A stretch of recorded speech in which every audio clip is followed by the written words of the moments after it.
Bienvenue dans votre rubrique culture. Aujourd'hui, nous allons vous parler du Tengadé. Le Tengadé remonte très loin dans le temps et trouve ses racines à Halwar, dans le Fouta, au nord du pays. En réalité, il coïncide avec la période de Cheikh Omar Tall, guide religieux fondateur de l'Empire toucouleur. C'étaient ses disciples qui confectionnaient le chapeau et qui le lui donnaient pour qu'il puisse se protéger des rayons du soleil. Il portait le chapeau lorsqu'il était sur le chemin du djihad. À cette période, la fabrication du Tengadé était simple. Il se faisait uniquement à partir des feuilles de palmier. Par contre, il n'a pas échappé au principe de la mode, à savoir l'imitation, puisqu'il se répand très rapidement chez les dignitaires peuls qui le portent souvent lorsqu'ils se rendent au champ. C'est ainsi que le Tengadé est né avant qu'il ne traverse tous les âges. Aujourd'hui, le Tengadé est devenu un effet de mode, une manière d'affirmer une identité, surtout pour les peuls. C'est le cas de l'artiste Baba Mal qui le porte durant ses concerts avec sa tunique de grand boubou. Et pour donner et renforcer son côté esthétique, le haut du chapeau et les bordures sont couverts de cuir colorié, mais au-delà de l'aspect culturel et utilitaire, les jeunes y trouvent un côté plutôt fun.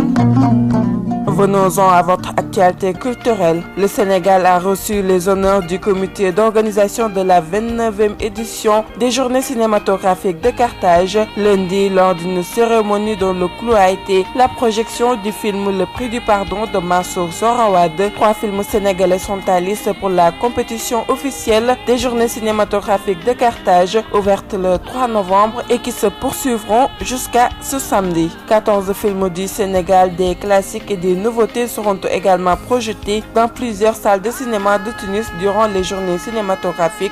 La cérémonie organisée à l'occasion pour rendre hommage au Sénégal et à son cinéma s'est déroulée en présence du ministre tunisien chargé des affaires culturelles Mohamed Zine El Abidine et de son homologue sénégalais Abdelatif Coulibaly. Autre actualité, après une première année encourageante, l'équipe du Dakar Music Festival pose donc sa deuxième édition qui se tiendra du 8 au 18 novembre. Le Dakar Music Festival se veut donc une rencontre artistique et culturelle entre l'Afrique et les musiques actuelles et se déploiera au cœur de la capitale sénégalaise et ses alentours, proposant aux fans de musique urbaine une dizaine d'événements sur 2 week-ends présentant des artistes africains et internationaux dans le domaine de la musique, la danse, la peinture, la mode et diverses performances artistiques. Pour votre agenda culturel, la Baraka Ciné Club projettera le film Le Journal de Junior et Halé Bourer ce vendredi à la Maison des Cultures Urbaines de Ouakam à partir de 17h. Parallèlement, les dimanches littéraires dakarois rencontrent le poète Papa Sambakan ce vendredi au Monument de la Renaissance africaine à partir de 17h. Mesdames et messieurs, voilà, c'était tout pour votre rubrique culturelle du jeudi. On se donne rendez-vous la semaine prochaine. D'ici là, passez un week-end culturellement vôtre.